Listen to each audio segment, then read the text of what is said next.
হবিগঞ্জে নেতাকর্মীদের বিরুদ্ধে দায়ের করা মামলা নিয়ে ক্ষোভ জানিয়েছেন এনসিপির কেন্দ্রীয় নেতারা। সিলেটে দ্বিতীয় দিনের মতো জুলাই পদযাত্রা কর্মসূচিতে অংশ নেন তারা।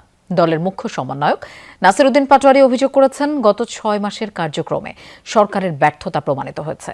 আর উত্তরাঞ্চলের মুখ্য সংগঠক সার্জিস আলম বলছেন, বিএনপি যদি স্বৈরাচারী আচরণ করতে চায় তাহলে তার বিরুদ্ধে এনসিপিও সোচ্চার থাকবে। দ্বিতীয় দিনের মতো জুলাই পদযাত্রার অংশ হিসেবে বিকেলে সিলেটের কোম্পানিগঞ্জে পথসভা করেন এনসিপি। সভায় দলের মুখ্য সমন্বয়ক নাসির উদ্দিন পাটোয়ারি অভিযোগ করেন, গত 6 মাসের কার্যক্রমে সরকারের ব্যর্থতা প্রমাণিত হয়েছে। সরকারকে অবিলম্বে সংস্কারের আহ্বান জানান তিনি। এখন সময় এসেছে আমাদের হাতে ক্ষমতা তুলে নেওয়ার। আজকে থেকে ব্যবসায়ী ভাইয়েরা পুরো বাংলাদেশের ঐক্যবদ্ধ হন। যত বড় ফোনে আসুক, আর কোন বাংলাদেশে আমরা চাঁদা দিব না।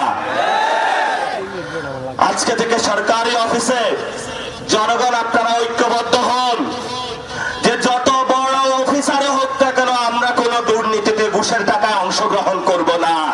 পথসভায় বক্তব্য দেন এনসিপির উত্তরাঞ্চলের মুখ্য সংগঠক সার্জিস আলমও। তিনি বলেন, বিএনপি যদি স্বৈরাচারী আচরণ করতে চায় তাহলে তাদের বিরুদ্ধেও এনসিপি সোচ্চার থাকবে।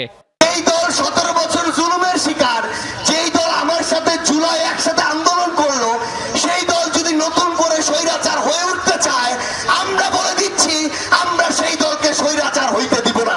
এনসিপির পথসভা ঘিরে কোম্পানিগঞ্জে কঠোর নিরাপত্তা ব্যবস্থা নেয় স্থানীয় প্রশাসন। এর আগে দুপুরে সিলেট সার্কিট হাউসে সাংবাদিকদের সাথে কথা বলেন নাসির উদ্দিন পাটোয়ারি। হবিগঞ্জে ছাত্রদল নেতার দায়ের করা মামলা নিয়ে ক্ষোভ জানান তিনি। তারেক রহমানের সরাসরি নির্দেশে হচ্ছে এবং জিকে গাউস তারেক রহমানের অনুসারী। এই গ্যাংয়ের মধ্যে ধরেন এনি ভাই আছে, জিকে গেউস আছে, এদের একটা গ্যাং আছে যারা হলো চাঁদাবাজি, দুর্নীতি, সন্ত্রাসী, টাকা উঠাবে, তারেক রহমান গুলশান অফিসে জমা দেবে। শামস তাবরিজ উচ্ছ্বাস, যমুনা নিউজ।